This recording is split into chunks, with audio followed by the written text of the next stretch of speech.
අයිබෝන් අද මම ඔයාලට පෙන්වන්න යන්නේ මෙන්න මේ මාලෙට මේ කරවට කොහොමද අපි හදාගන්නේ කියලා.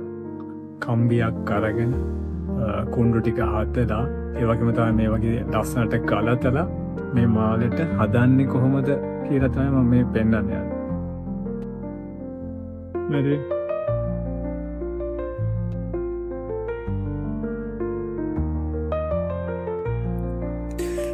ඉස්සල්ලාම අපි කරන්න ඕන අපේ මාලයට අවශ්‍ය ඝනකමෙන් යොත් තඹකම්බියක් ගන්න ඕන.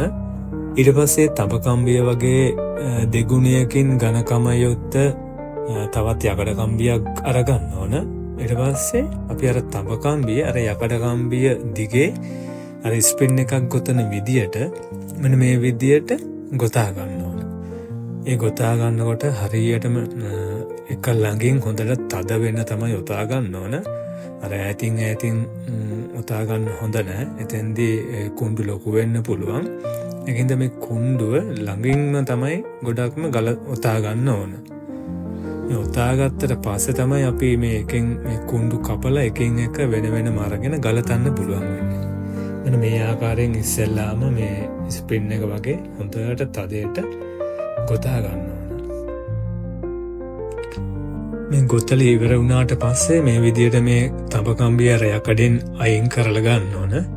අයින් කරලා අරගෙන අපේ දුනු පීර කියලා එකක් තියෙනවා. ඒ දුනු පීරෙන් අර කම්බි අර ගොතාගත්තපු කම්බිය අර ස්ප්‍රින් එක වගේ කොටස එකින් එක වෙන වෙනම කුණ්ඩු ටික වෙන වෙනම කපා ගන්න ඕන.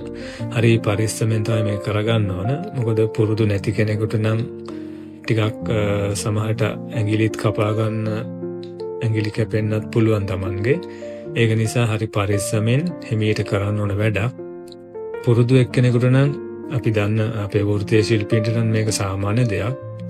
නමුත් අලුතෙන් කරන එක්කෙනෙක් නම් හරි පරිස්සමෙන් තමයි මේ දුනු පීරෙන් මේ කුණ්ඩු ටික එකින් එක කපා ගන්න ඕන. මේ විදියට මේ කුණ්ඩු ටික එකින් එක කපා ගත්තට පස්සේ තමයි අපිට එක කුණ්ඩුවෙන් එක කුණ්ඩුව ගලත ගන්න පුළුවන්කම ලැබෙන්නේ. මෙන්න මේ විදිහට තමයි අපි කුණ්ඩුව එකින් එක ගලතන්නේ. මේක ලං කරන්න ගොඩක් අපහසුයි. මොකද ඈතින් තියලා තමයි මම වීඩියෝ එක කරේ. කුණ්ඩුවේ කැපිච්ච කොන් දෙක එක ළඟින් තියලා ඉස්සෙල්ලා හොඳට හදා ගන්න ඕන. කොටසක් අනිත් කොටස ඊට පස්සේ කුණ්ඩුව දිගාරලා අරින් කුණ්ඩු දෙකක් එකට දාලා ආයේ ඒ කුණ්ඩුව එක ළඟට හේතු කර ගන්න ඕන. ඒ විදිහට තමයි මේ අපේ මොන දැන් ඔයාලට පෙන්වන්න පුළුවන් කුණ්ඩු කොහොමද අන්න ඔය තියෙන්නේ. මේ විදිහට තමයි අපි කුණ්ඩු එකට එක ලං කරලා හදාගන්නේ. ඒ විදිහට වෙන වෙනම කොටසක් හදා ගන්න ඕන කුණ්ඩුව ලං කරලා ඊට පස්සේ අර වෙන් වෙන්ම තියාගත්ත කොටස් දෙකක් එකතු කරලා තව කුණ්ඩුවක් අරගෙන ඒ කුණ්ඩුවෙන් අර කුණ්ඩු දෙක ජොයින් කරගන්න.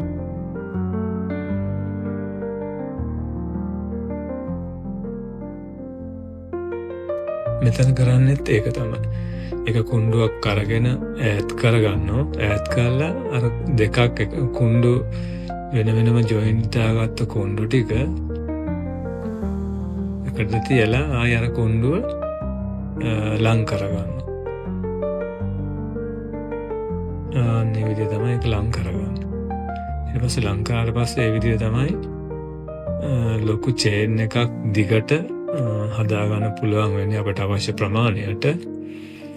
ඉතින් මේ වගේ තමයි මේ දිගට මේ අපේ චේන් හදන්නේ. ඊට පස්සේ අපි වෘත්තීය ශිල්පීන් නම් මේවා චේන් මේ කුණ්ඩු ටික එකට එක පැත්තකට හේතු කරලා පාස ගන්නවා. නමුත් අපි මෙතනදී අපේ ලී මාලයකට මේක ගන්න හින්දා අපි මේක පාසන්න යන්නේ නැහැ. මේ විදිහට තමයි අපිට මේ අපේ චේන් එක හදාගන්න පුළුවන්කම ලැබෙන්නේ. අපි බලමු ඉස්සරහට මේ චේන් එක මෙහෙම කරලා කොහොමද අපේ මාලයට සම්බන්ධ කරන්න කියලා. මෙන්න මේ අවස්ථාවේදී තමයි අපි ගලතගත්තු චේන් එක මේ මාලයට සම්බන්ධ කරන්නේ.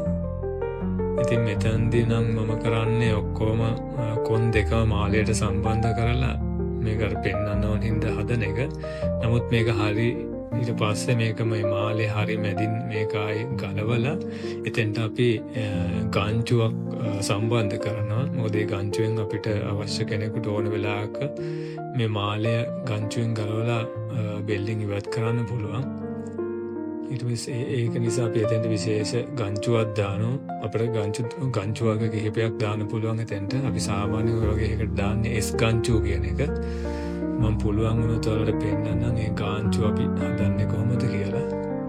අපි ඒක වෙන වීඩියෝකින් ගේන්න. මෙන්න මේ ආකාරයට තමයි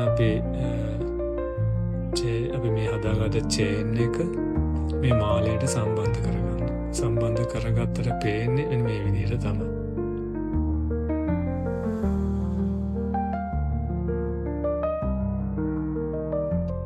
ප්‍රශ්නවාරය